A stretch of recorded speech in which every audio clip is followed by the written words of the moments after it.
Assalamualaikum warahmatullahi wabarakatuh. Kami akan membentangkan tajuk Al-Fiqh wa Tadabbur Khas yang diambil daripada kitab At-Taqlid fi Syariah Al-Islamiyah karangan Syekh Abdullah Umar Muhammad Al-Amin Asy-Syanqiti. Dengan bismillah kami mulakan.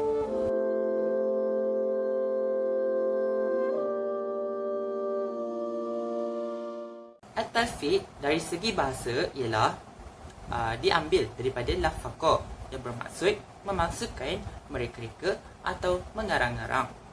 Al-Thawb pahala, laftan dengan cara mengambil perhatian seseorang.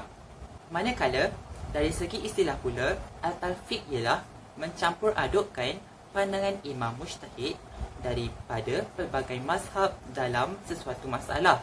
Sebagai contoh, si fulan yang bermazhab A mengambil satu pendapat daripada mazhab B, yang mana pendapat itu tidak disebutkan oleh imam mujtahid mazhab yang diikuti oleh si fulan.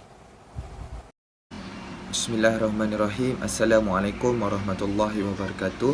Baiklah, tadi kita telah pun membincangkan tajuk berkenaan dengan talfiq, dan kita teruskan perbincangan kita pada hari ini dengan tajuk Tadabbur Khas.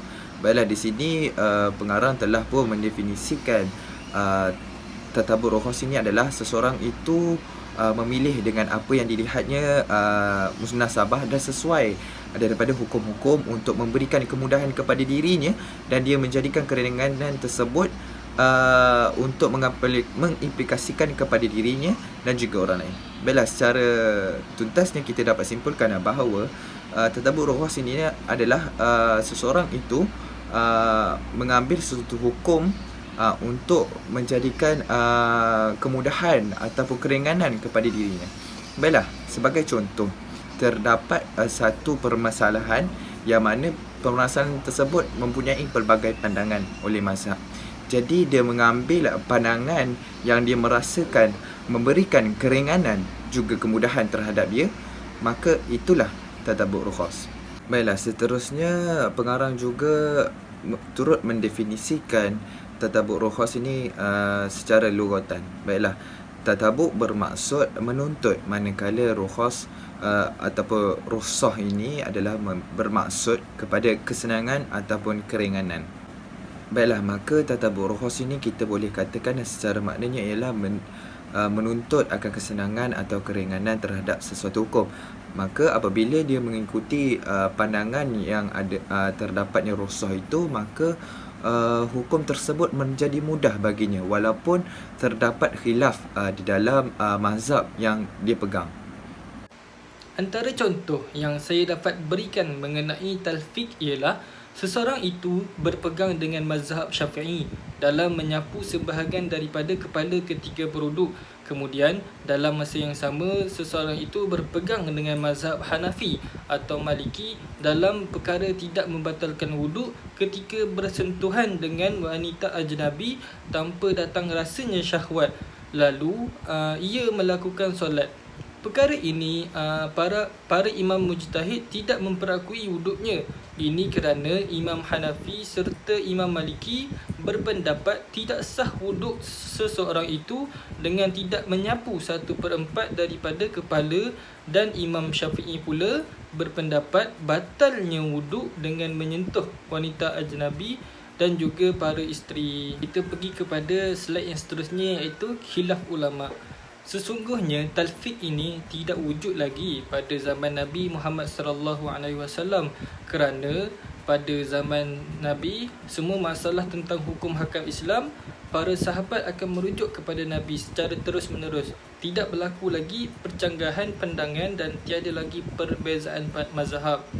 Okey, yang kedua ialah talfiq yang diharuskan ialah kerana keperluan dan darurat, bukanlah bertujuan untuk perkara yang sia-sia dan juga bersuka-suka tanpa kepentingan syariah. Dan talfiq ini hanya dibolehkan untuk sesetengah hukum sahaja di dalam perkara ibadah dan muamalat yang ijtihad imam sahaja, bukanlah di dalam perkara-perkara yang qat'i. Al-qawl al-awwal, dhahaba qaum ila al-hurmah ka Ibn Subki lianna tadabbur khas غير مذهبه ثم تميل إلى نفسه وتشتهيه. Pendapat pertama mengatakan haram seperti pendapat Ibn Subki, lianna tatabu' rukhas, kerana tatabu' rukhas ini bukanlah daripada mazhabnya. Kemudian summa tamilu ila nafsihi, kemudian dia cenderung kepada nafsunya, wa tashtahi, dan keinginannya. Yang kedua, al-qaulu tsani, pendapat yang kedua, dhahaba jama'ah minal ulama, pendapat yang ramai dari kalangan ulama, jawazun tatabu' rukhas, harus tatabu' rukhas, lianna annahu Nabi sallallahu alaihi wasallam, kerana Nabi sallallahu alaihi wasallam kana yuhibbu sahla wa khaffa ala ummahati, kerana Nabi sallallahu alaihi wasallam suka akan kemudahan ke atas umat-umatnya. Mithlu tatabu' rukhas, contoh tatabu' rukhas, nikahu ghairu wali fi mazhab Hanafi, thumma yankilu ila mazhab Maliki la yajidu wujudu syahidaini.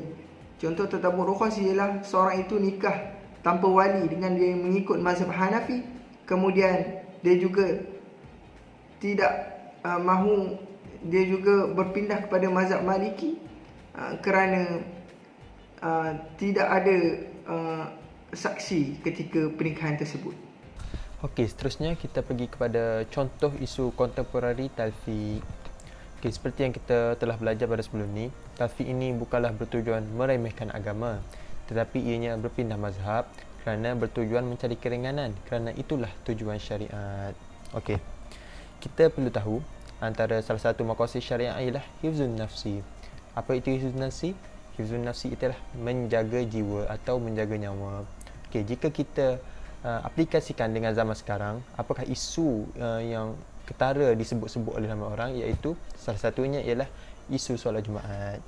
Kita dapat lihat ramai orang mengeluh kerana tidak dapat solat Jumaat disebabkan kerajaan hanya membenarkan 4 orang untuk solat Jumaat, termasuk imam dan juga 3 orang jemaah.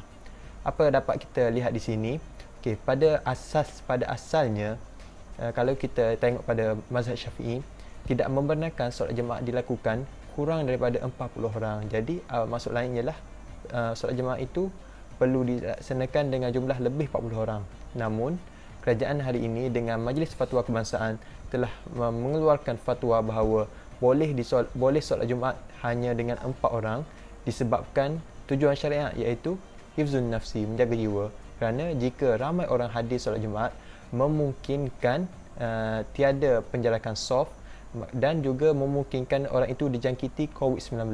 Lalu dia juga akan ditimpa dengan mudarat yang lebih besar lah, antaranya ialah kematian. Dan di situlah Islam menjaga jiwa bagi mengelakkan berlaku kemudaratan kepada umat Islam. Seterusnya, contoh isu kontemporari pada tatabuk.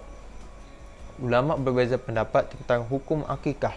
Ada yang mengatakan ianya sunat muakkad dan ada yang mengatakan ianya sunat sahaja. Kemudian seseorang hanya memilih hukum sunat itu sedangkan dia berkemampuan untuk melaksanakan akikah. Itulah contoh bagi tatabuk rukhas. Kesimpulan yang dapat saya simpulkan di sini bahawa Islam itu mudah, namun janganlah terlalu memudahkannya. Kerana Islam ini memberi rukhsah-rukhsah tertentu untuk kemudahan umat Islam. Namun janganlah kita ambil rukhsah ini sebagai jalan utama untuk kita mengikut hawa nafsu kita dengan tidak membuat apa yang dituntut dan hanya buat saja-sajalah. Sedangkan tuntutan itu boleh kita buat, namun disebabkan kita mengambil remeh, tidak mengambil berat akan agama Islam, kita hanya membiarkannya melalui begitu saja. Dan itulah perlu dielakkan. Dan semuanya bergantung kepada niat kita. Apabila niat kita baik untuk mencari keringanan disebabkan keadaan-keadaan kita tertentu, maka baiklah ia. Dan jika buruk niat kita, maka buruklah ia. Sekian, itu saja dari kepala kami. Semoga kawan-kawan dapat mengambil manfaat daripada apa yang kami sampaikan ini. Assalamualaikum warahmatullahi wabarakatuh.